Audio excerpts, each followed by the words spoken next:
'Cause I just wanna go to the deep end. I just technology में आपका स्वागत है। आइए, जिस घड़ी का इंतजार था वो घड़ी नहीं, वो फोन आ चुका है। Jio phone next in the house. जी हाँ, इसकी अनबॉक्सिंग तो नहीं, टाइम वेस्ट नहीं करेंगे, सीधे मुद्दे पर आते हैं और इसके बारे में बहुत सारे सवाल है, उन सवालों के जवाब देंगे और ये क्या मतलब जियो ने लाके टारगेट किया है और क्या कुछ हुआ है वो सब आपको यहां पर बताएंगे। अभी बॉक्स इस तरीके का है, छोटू सा बॉक्स है क्योंकि फोन छोटा है और साथ में अगर बॉक्स कंटेंट की बात करें तो फोन आता है बॉक्स में, साथ में बैटरी उन्होंने अलग से दी है, तो आपको फोन में रिमूवेबल बैटरी मिलती है। उसके अलावा माइक्रो यूएसबी केबल मिलता है और 7.5 वॉट का आपको चार्जर बॉक्स में मिलता है, बस बाकी और आपको कुछ नहीं मिलता है। और उसी के साथ दोस्तों आते हैं सीधा हमारे फोन की तरफ। ये है जियो फोन नेक्स्ट और बिल्ड की बात करें पहले तो ये ऑब्वियसली पॉलीकार्बोनेट है और ये एकदम चौड़ा सा आपको मिलता है। ये एक्चुअली में चौड़ा सा है, मतलब 3500 mAh की बैटरी, उसके बावजूद भी बहुत मोटा है। और उसी के अलावा दोस्तों ये थोड़ा हल्का बल्कि भी है, तो फॉर्म फैक्टर इसका थोड़ा हैवी साइड पर है। और हमारे पास ये ब्लू कलर है, मुझे नहीं पता आपको और कितने कलर्स यहाँ पर मिलेंगे। और साथ में फिजिकल लोड की बात करें तो नीचे आपको माइक्रो यूएसबी पोर्ट है, माइक होल है और ऊपर आपको 3.5mm जैक मिलता है। पीछे की साइड जियो लोगो है, एक आपको सिंगल कैमरा मिलता है 13 मेगापिक्सल का, एलईडी फ्लैश वगैरह भी दिया है। और नीचे आप देखेंगे पीछे ही आपको स्पीकर यहाँ पर मिलता है। ये आइडिया मुझे एक्चुअली में पसंद नहीं आता है। और राइट साइड में वॉल्यूम अप एंड डाउन की और आपको पावर बटन मिलता है। वैसे आपको इसमें फिंगरप्रिंट स्कैनर और फेस अनलॉक दोनों नहीं मिलता है। अगर आपको यूज करना है तो आप स्क्रीन लॉक का इस्तेमाल कर सकते हैं। डिस्प्ले दोस्तों आपको इसमें मिलता है 5.45 इंच की एक HD+ की डिस्प्ले और यहाँ पर गोरिल्ला ग्लास 3 की उन्होंने प्रोडक्शन दिया है। ये डिस्प्ले क्वालिटी एकदम ठीक है, TFT है या उससे भी मुझे लगता है FWVJ वाली हो सकती है, क्योंकि ब्राइटनेस बहुत लो थी और व्यू एंगल्स भी एकदम ठीक था। क्वालिटी थोड़ी और बेटर होना चाहिए था, मैं ये जरूर कहूंगा। बाकी एक्सपीरियंस जब हमने वीडियोस वगैरह देखा तो ठीक ठाक था, मैं ऐसे ही कहूंगा। तो ओवरऑल प्राइस के हिसाब से ठीक डिस्प्ले ये मैं यहाँ पर ऐड करूंगा। परफॉर्मेंस की बात करें, Qualcomm Snapdragon 215 वाला आपको चिपसेट मिलता है। ये काफी पुराना चिपसेट है जो 28nm वाला है। हाँ, और ये क्वाड कोर वाली चिपसेट है और मतलब इसमें हमने अभी ट्राई नहीं किया है बैटल ग्राउंड्स में भी। आपको अगर शायद मैं दिखा भी दूं, जब मैं वीडियो बनाया तब मैंने इंस्टॉल नहीं किया था, लेकिन बीच में शायद आप देख रहे होगे। तो हाँ, गेमिंग के लिए ये फोन नहीं है, नॉर्मल टास्क के लिए अगर आपको डे टू डे लाइफ के करना है तो उसके लिए ये फोन है। सॉफ्टवेयर की बात करते हैं तो सॉफ्टवेयर में यहाँ पर उन्होंने अच्छा काम किया है और इसके लिए मैं उनको अप्रिशिएट करूंगा। गूगल के साथ पार्टनरशिप किया है और जहां पर इसमें उन्होंने प्रगति OS दिया है। वैसे ये एंड्रॉइड 11 पर ही बेस्ड है, उन्होंने सिर्फ प्रगति OS बोल दिया है। और एंड्रॉइड 11 इसमें फुल वर्जन चलता है, गो वर्जन नहीं है। सारे ऐप्स आप इनमें फुल वर्जन ही इस्तेमाल कर सकते हैं। और 2 GB की रैम है, 32 GB की आपको स्टोरेज मिलती है। एटलीस्ट रैम 3 GB होनी चाहिए थी, मुझे ऐसा लगता है, लेकिन still 2 GB RAM, 32 GB storage. और स्टोरेज अगर आपको एक्सपांड करना है तो माइक्रो SD कार्ड स्लॉट मिलता है, आप वो कर सकते हैं। अब यहाँ पर इसके अंदर सॉफ्टवेयर जो है वो स्टॉक जैसा है, पूरा क्लोज टू स्टॉक है और इसमें काफी सारे उन्होंने फीचर्स दिया है जो एक्चुअली में बहुत हेल्पफुल है। पहला तो है दोस्तों ट्रांसलेट। आप यहां पर इनफैक्ट कैमरे के अंदर जाकर तो बहुत सारी चीजें जो लिखी हुई रहती है उनको ट्रांसलेट तो कर सकते हैं नॉर्मली, जिसपे आपको 10 रीजनल लैंग्वेज का सपोर्ट मिलता है।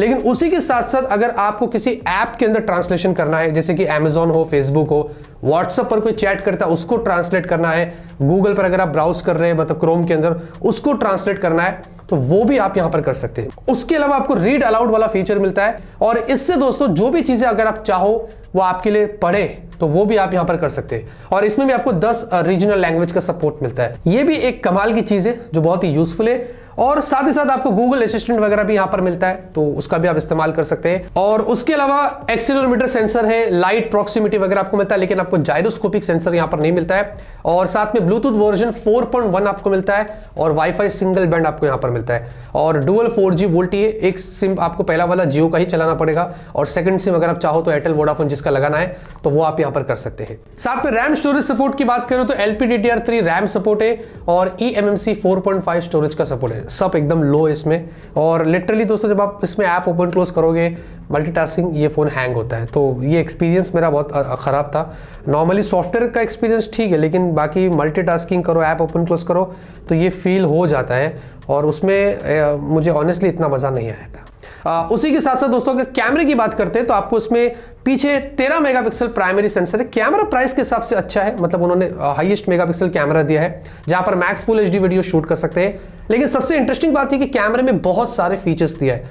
पोर्ट्रेट मोड मिलता है, HDR है, नाइट मोड भी उन्होंने यहां पर दिया है और साथ में उन्होंने एक फिल्टर मोड दिया है जो बेसिकली स्नैपचैट के साथ उन्होंने पार्टनरशिप किया है। आपके कैमरे के बाजू में एक स्नैपचैट वाला आइकन बनता है, उस पर जाकर आप बहुत सारे फिल्टर्स लगा सकते हैं और उसके साथ छेड़छाड़ कर सकते हैं। तो ये एक उन्होंने तरीका दिया है थोड़ा एंटरटेन के लिए। और उसी के अलावा दोस्तों सेल्फी की बात करें तो 8 मेगापिक्सल सेल्फी है। सेल्फी भी दोस्तों आपको पोर्ट्रेट मोड देती है, स्नैपचैट वाला फिल्टर है और सेल्फी में भी आपको फुल एचडी वीडियो यहाँ पर शूट करने को मिलता है। अब कैमरे के सैंपल्स में आपको थोड़े ही दिखा रहा हूँ क्योंकि बहुत लेट हमारे पास फोन आया तो मैं ज्यादा एक्सप्लोर नहीं कर पाया, लेकिन फर्स्ट इंप्रेशन ओके है। मतलब अभी प्राइस के हिसाब से आप ज्यादा क्या एक्सपेक्ट करेंगे, तो ठीक ठाक फोटोज यहाँ पर ले लेता है। रियर सेल्फी में आपको दोनों यहाँ पर दिखा रहा हूँ और हो सकता है मे बी फ्यूचर में अपडेट हो तो थोड़े बहुत कैमरे में वो लोग फिक्स्ड लेके आए तो अच्छे और फोटोज फ्यूचर में हमें मिल सकते हैं। और उसी के अलावा फाइनली बैटरी की बात करें तो आपको उसमें 3500 mAh की बैटरी मिलती है।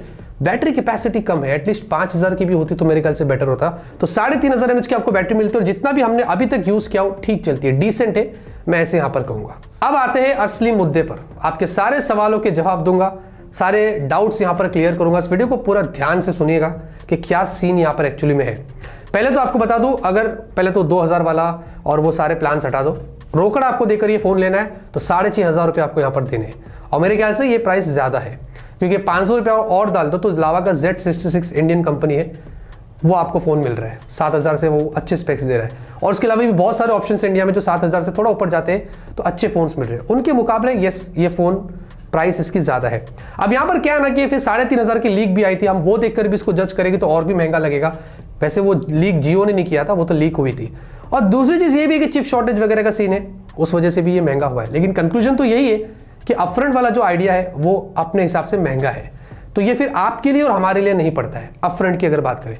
यहां पर पिक्चर में फिर आते हैं कौन, वो लोग टियर 3 जो रूरल एरियाज वगैरह में रहते हैं जिनके पास फीचर फोन है, 2G सिम कार्ड है, वो लोग यहां पर आते हैं और उन पर ये 2000 रुपये वाला प्लान लागू होता है। आज भी इंडिया में 30 करोड़ से ज्यादा लोग दोस्तों 2G सिम कार्ड इस्तेमाल करते हैं। अब यहां पर क्या होता है कि उनको 2000 रुपये देना है, लेकिन मैं एक चीज ऐड करूं, प्रोसेसिंग फी भी देना है आपको 501 रुपये। ये शीट में आप गौर से नीचे देखिए, छोटे में लिखा हुआ है प्रोसेसिंग फी है।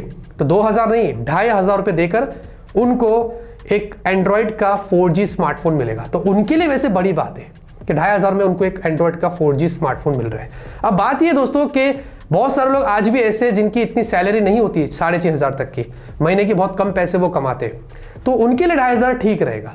फिर उसके साथ साथ जियो ने EMI प्लान से यहां पर लेके आ गया है मंथली, 300 रुपए से दोस्तों स्टार्ट होते हैं और ये ऊपर तक जाते हैं। जहां पर इसका फायदा ये है कि आपको इस पे डेबिट और क्रेडिट कार्ड की जरूरत नहीं है। बहुत सारे लोग ऐसे रूरल एरियाज में रहते हैं जिनके पास डेबिट क्रेडिट कार्ड नहीं होता है, तो वो डायरेक्टली बैंक टू बैंक काम किया जाएगा। पहली तो चीज वो, और ये जो पैसे वो दे रहे हैं इस फोन के लिए मंथली EMI जो भर रहे हैं, इनमें उनको डेटा और कॉल भी मिलता है। लेकिन इसमें भी एक चीज मैं जोड़ना चाहूंगा, जो पहला वाला प्लान है 300 रुपए वाला, ये मुझे थोड़ा एक्सपेंसिव लगा, या फिर इसमें उन्होंने 5 GB जो डेटा मंथली दिया है और 100 मिनट कॉल दिया है, इसको बढ़ा देना चाहिए था। ये मुझे थोड़ा ठीक नहीं लगा। अब बात ये भी है कि अगर आप ये सारे प्लान्स ले लेते 2 साल के वगैरह, तो आपको बीच में छोड़ने का मौका नहीं मिलेगा क्योंकि ये लॉक इन है, मतलब 2 साल तक आपको पैसे भरने ही भरने। अगर आपने सोचा 1 साल में मैं दूसरा फोन ले लूं, तो वैसा नहीं, इसके पैसे तो आपको भरना ही पड़ेगा। तो ये लॉक इन वाला सिस्टम है, तो ये एक चीज आपको समझनी है। और दूसरी चीज, एक चीज अच्छी ये भी है कि अगर इनकेस जियो के रिचार्जेस फ्यूचर में बढ़ते, प्लान के प्राइसेस बढ़ते, तो आपका नहीं बढ़ेगा, आपका जो है वो वही रहेगा। ये मैंने जियो से खुद कंफर्म किया, तो ये चीज मुझे यहाँ पर थोड़ी ठीक लगी। लेकिन अगर आप सारे प्लान्स को कैलकुलेट कर लेते, 24 मंथ्स का समझो मैंने उठा लिया, और यहाँ पर 300 × 24 कर लेते, मैं बेसिक प्लान की बात कर रहा हूँ, तो इसकी प्राइस अगर आप देखोगे तो 7200 तक चली जाती है। ठीक है, फिर आपका ये 2500 भी उसमें डाल दोगे तो ये 9000 के ऊपर चला जाता है। फोन अपफ्रंट में 6500 का मिल रहा है और EMI पर इतना महंगा जा रहा है, तो ये इसलिए क्योंकि आपको EMI भरने के साथ साथ थोड़े बहुत डेटा का पैकेज और कॉलिंग वगैरह भी मिल रहा है, तो वो भी इसमें जुड़ गया है। तो ये भी थोड़ा सा एक चीज यहाँ पर उन्होंने किया है। तो कहीं ना कहीं दोस्तों ये फोन अच्छा भी है और कहीं ना कहीं प्लान्स हाई भी है, प्राइस भी ज्यादा है, ये भी चीज मैं यहाँ पर जरूर कहूंगा। तो फाइनली दोस्तों मेरी ओपिनियन यही है, फिलहाल के लिए तो सिर्फ एकदम फर्स्ट इंप्रेशन है। फोन देखेंगे तो ठीक है, प्राइस ज्यादा है, ये मैंने पहले ही बोल दिया। बाकी वो जो प्लान्स जो आए इनके 2000 और मंथली EMI वगैरह, लॉक इन पीरियड है वगैरह वगैरह, उसमें भी बहुत सारी चीज़ें फोर्सफुली मैंने देखा हो कि ठीक नहीं है। लेकिन जैसे कि मैंने कहा 2G से 4G पर आने के लिए कुछ लोगों को ये जमेगा और उनके हिसाब से उनके लिए बड़ी बात होगी कि वो 2G से 4G पर एक स्मार्टफोन पर आ रहे हैं।